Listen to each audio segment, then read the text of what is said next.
کی آپ نے کیا کہا؟ استغفار کرو، کیوں کہ انہو کان غفارا، بے شک اللہ بڑا ہی بخشنے والا ہے۔ وہ کیا کرے گا؟ یرسل السماء علیکم مدرارا، وہ تم پر موسلا دار بارش برسائے گا۔ جب تم استغفار کرو گے تو اللہ موسلا دار بارش برسائے گا، وَيُمْدِدْكُمْ، اور وہ تمہاری مدد کرے گا۔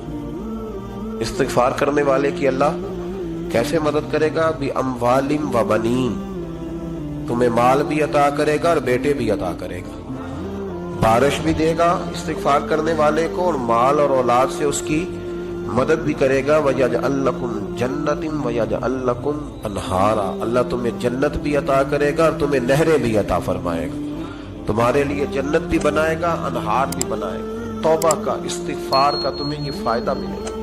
ایک استغفار، ہمارے بزرگوں نے وہ لکھا ہے کہ جب انسان کو اللہ نعمتیں دیتا ہے تو پھر رب کا حکم ہے کہ اس پر شکر بھی کرے، نعمتوں پر اللہ کا شکریہ نہ کرنے پر بھی استغفار کرنا چاہیے۔ اے اللہ تو نے بڑا کچھ دیا تھا پر میں شکر ادا اس پر بھی۔ ہمارا تو اب یہ حال ہے کہ جو ہمارے پاس چیزیں ہیں وہ ہم کہتے ہیں یہ تو میرا حق تھا، لیکن جو نہیں وہ مجھے فٹافٹ ملنی چاہیے۔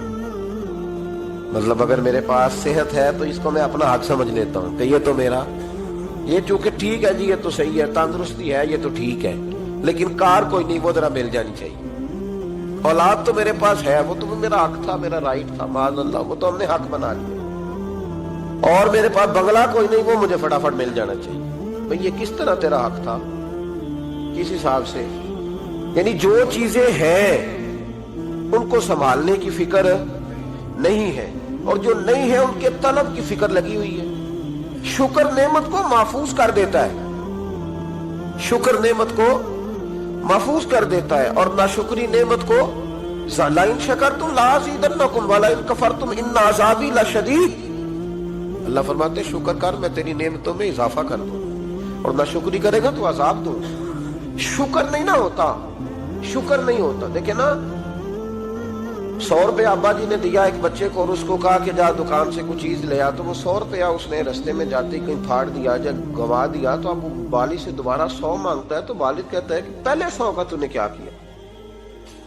نہیں سمجھ آئی آپ کو میری بات؟ پہلے 100 کا کیا کیا؟ تو وہ کہے گا جی میرا دل کرتا تھا میں نے پھاڑ دیا۔ جوان بچہ ہے، سمجھدار ہے، 12-14 سال کا ہے، میرا دل کیا تھا میں نے پھاڑ دیا، ختم ہو گئی بات۔ تو ابا نیا 100 دے دے گا؟ سبحان اللہ، کتنے خوش ہو کے آپ کہہ رہے ہیں نہیں دے دینا اس کو، یہ کیسے ہو سکتا ہے؟ بھائی کروڑ پتی والد بھی ہو تو 100 کا نوٹ دوبارہ دیتا کیوں؟ بیٹا نہیں اس کا پیار نہیں، کیوں نہیں دے رہا؟ وہ کہتا تو نے میرے پہلے 100 کی قدر نہیں ڈالی، نیا تجھے کیسے مل جائے؟ انہیں خیال ہی نہیں کیا، تُونے جدوجہد ہی نہیں کی، تُونے۔ حضرت مولا رومی نے مثال دی ہے، جناب رومی فرماتے ہیں کہ بغیر محنت کے لوگوں کو اللہ نے نعمتیں دی ہیں تو انہوں نے شکر ہی نہیں ادا کیا۔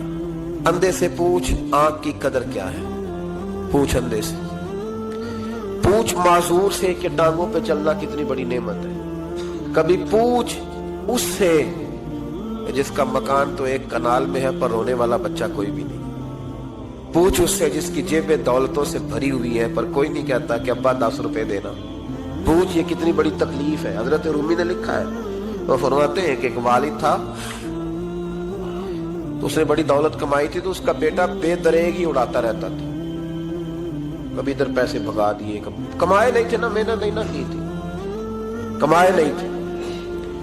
والد بڑا سمجھاتا تھا پر سمجھ نہیں آتی تھی، لیکن اس کے ابا کے ذہن میں ایک بات آئی، وہ کہنے لگا بیٹے یار میں کنگال ہو گیا ہوں، اچانک حالات خراب ہو گئے، ایک آنا مجھے چاہیے، دوائی خریدنی ہے، کہیں سے لے کے آؤ۔ اس نے کہا ابا مسئلہ ہی کوئی نہیں، یار ہی بڑے ہیں، بہت سارے لوگوں کے ساتھ رات میں جاتا ہوں روٹی کھانے ہوٹل میں، کئی ہیں جو میرا انتظار کر رہے ہوتے ہیں، فیس بک والے اور جناب وہ سیلفی والے، بڑے سارے ہیں جو کہتے ہیں تیرے بغیر گزارا ہی نہیں، بڑے ہیں جو روز سویرے اٹھ کے پہلے مجھے السلام علیکم کا میسج کرتے ہیں، پھر اس کے بعد کسی اور سے، بڑے ہیں کوئی مسئلہ ہی نہیں۔ ایک کے پاس کیا ایک آنا چاہیے، اس نے دے دیا، لا کے ابا کو دیا، تو ابا گھر کے اندر جو امیر لوگ ہوتے تھے گھر میں کنواں کھدوا لیتے تھے، ابا کنویں کے کنارے بیٹھا تھا، جب بیٹے نے آنا لا کے رکھا تو اس نے پانی میں پھینک دیا۔